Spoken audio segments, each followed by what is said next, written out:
Oi, pessoal. Estamos aqui para concluir o capítulo 5 do livro do Nathaniel Branden, Como Aumentar a Sua Autoestima. E neste capítulo nós estamos falando sobre a culpa. Nos vídeos anteriores falamos sobre a pseudo-culpa, a culpa de fato, como lidar com a culpa. E hoje nós vamos falar a respeito de uma reflexão que o Nathaniel traz, que é assim: por que alguém se apegaria à culpa? Bem, para começar, a culpa nos fecha em nossa passividade. Não nos exige novos comportamentos. Sou culpado, sou uma decepção e sempre fui assim, esta é a vida.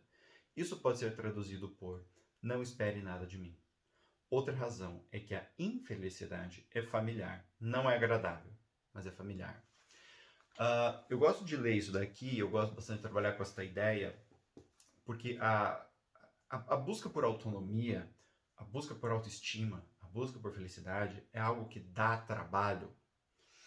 As pessoas muitas vezes compram livros, fazem cursos, na expectativa de que o curso, o livro, vai me dar algo e aí vai estar tudo certo.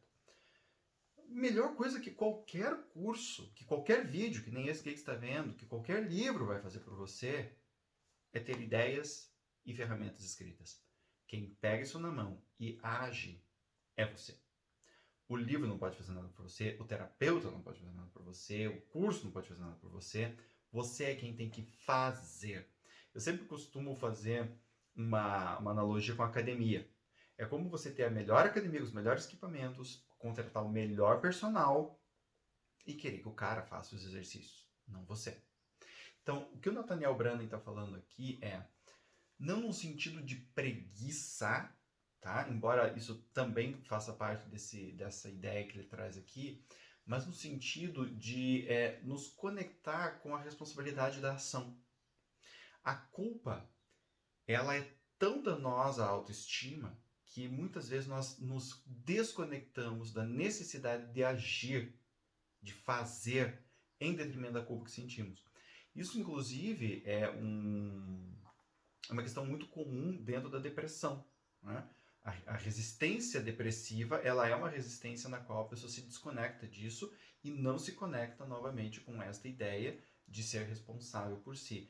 Ela faz uma visão tão negativa dela, das competências dela, do futuro dela, das pessoas, até do mundo, que a inação começa a se tornar um ponto positivo. É como se a pessoa pensasse assim, pô, mas eu sei que eu não vou conseguir, eu sei que vai continuar assim, eu sei que o melhor que pode acontecer é piorar, então por que eu vou me mexer, né? E a culpa, ela faz isso. Porque quando a culpa, ela penetra no nosso eu, isso é uma coisa que eu acho que eu falei no vídeo passado, ou no segundo vídeo sobre a culpa, quando a culpa, ela sai do campo do comportamento e entra na identidade, a pessoa é errada. E quando a pessoa é errada, ela vai continuar errada para sempre, ela sempre foi errada e tá tudo errado na vida dela. Então a culpa ela tem este efeito, esse efeito de fazer você se desconectar da ação, que é uma coisa importante. Tá? Existem também as pessoas que, quando jovens, foram encorajadas por pais insensíveis ou pouco cuidadosos a acreditar que eram más ou inconvenientes, e que, mesmo quando adultas, sentiram-se impelidas a dar razão aos pais, protegendo assim o relacionamento com eles à custa de sua própria realização e autoestima. Este processo pode continuar até muito tempo depois da morte dos pais. Trata-se de um drama interno. Então, a culpa introjetada, muitas vezes, é uma culpa que as pessoas fazem para manter um relacionamento. E isso que ele fala aqui aparece num filme, Meu Pai um Estranho, com o Gene Hackman. É um filme antigo, doído, né? Um filme comprido e doído, assim, sabe? Parece tratamento de canal. E no final não sei se no final, em algum momento do filme, né? Ele tem uma relação com o pai, mostra a história de um cara com sua relação com o pai, é uma relação horrível, né? É, e não é assim necessariamente uma relação horrível, que eu digo, não é aquela relação violenta que o pai bate no cara. Não, é uma relação fria, é uma relação dolorosa, né? É uma relação onde os dois não se entendem mesmo. E ao fim do filme, ele fala uma frase que é assim: Nem mesmo a morte é capaz de apagar alguns relacionamentos. Porque o pai dele havia morrido em algum momento e ele continua se relacionando com o pai e com a vida, o pai aqui dentro, e com a vida dele do mesmo jeito. Então, essa culpa, ela tem esse problema. Quando nós acreditamos de fato que somos maus, para conseguir assim nos vincularmos com as pessoas, nós pagamos um preço muito grande e isso se torna, como ele falou aqui, um drama interno. Então não importa mais se os outros pensam ou não pensam isso da gente. Os pais às vezes podem até ter mudado a ideia, mas a pessoa continua agindo daquele jeito, né? E isso é deletério. Esse desafio, qual o desafio? O desafio de entrar, né? Essa coragem para trabalhar a nossa libertação da culpa. Essa honestidade, essa perseverança para você olhar para a culpa, ver se você realmente é culpado ou não, e se você não é, abrir mão dela. Né?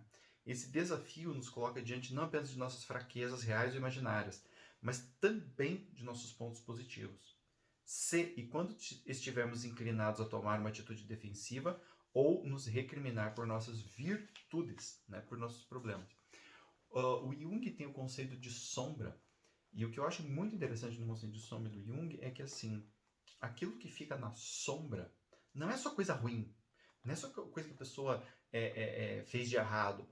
São todas aquelas coisas que não podem vir à luz, mesmo que sejam extremamente positivas, mesmo que a pessoa esteja precisando daquilo, mas aquilo não tem permissão.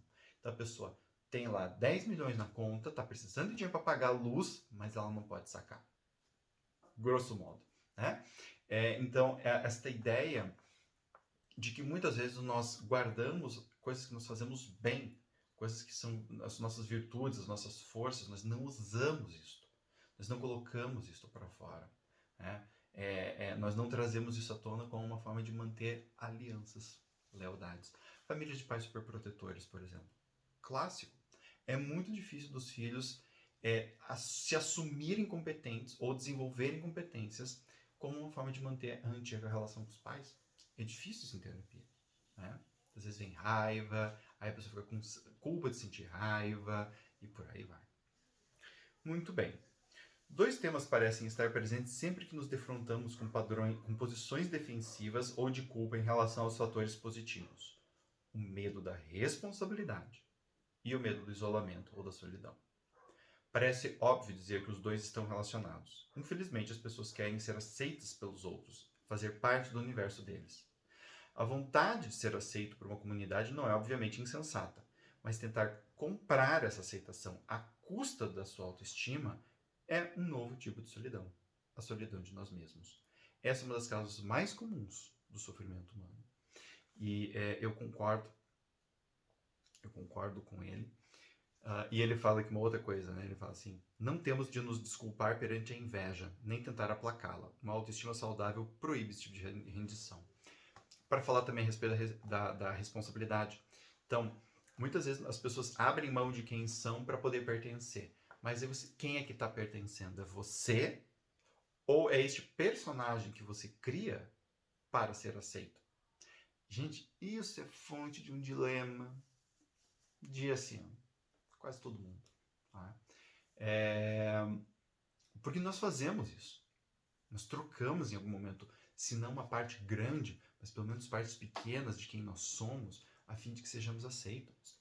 E isso, como ele fala aqui, não é só aquela pessoa que se rende e fica fazendo tudo que os pais querem. Isso é aquela pessoa que muitas vezes abre mão da própria vida, das próprias competências, para estar ali.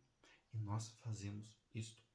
Isso é uma coisa muito maluca, mas é uma coisa que todos nós fazemos, né? Um amigo meu dizia: o mundo é um hospício a céu aberto, porque a gente abre mão de quem é para querer ser aceito, mas se eu abrir mão de quem sou para ser aceito, quem sou eu? Né?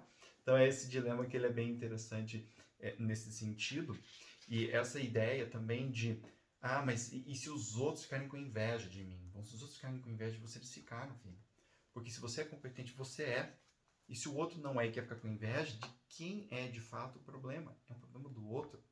E você vai lidar, obviamente, com isso daí. Você vai ter que enfrentar fofoca, alguma coisa do gênero, mas isso é o problema do outro. E é importante que o outro fique com isso. Ao invés de você ficar com isso, o outro fica com isso. Tá? Pois bem, para fechar, ele diz que a luta pela autoconfiança e pelo autorrespeito vale o que ela exige de nós. Ou seja, não é fácil ter uma boa autoestima. Envolve sim você bater de frente com algumas pessoas. Pai, mãe, tio, esposa, filhos, chefes. Tá? Mas esse bater de frente não é assim, me engulam, né, e dar porrada nos outros. Não. É você ter que confrontar o que é exigido de você com o que você de fato acredita, com seus valores. É muitas vezes você parar de fazer uma coisa que você sabe que não dá certo, que você não acredita, para fazer aquilo que você de fato acredita. Tá? Então, muitas vezes as pessoas abrem mão de quem elas são das formas mais loucas, mais diferentes possíveis. E o desafio da autoestima é exatamente esse. Custe o que custar, eu me mantenho neste caminho. É um desafio que eu espero que vocês assumam, porque os louros são bem interessantes também. Espero que vocês tenham gostado desse vídeo. Até o próximo.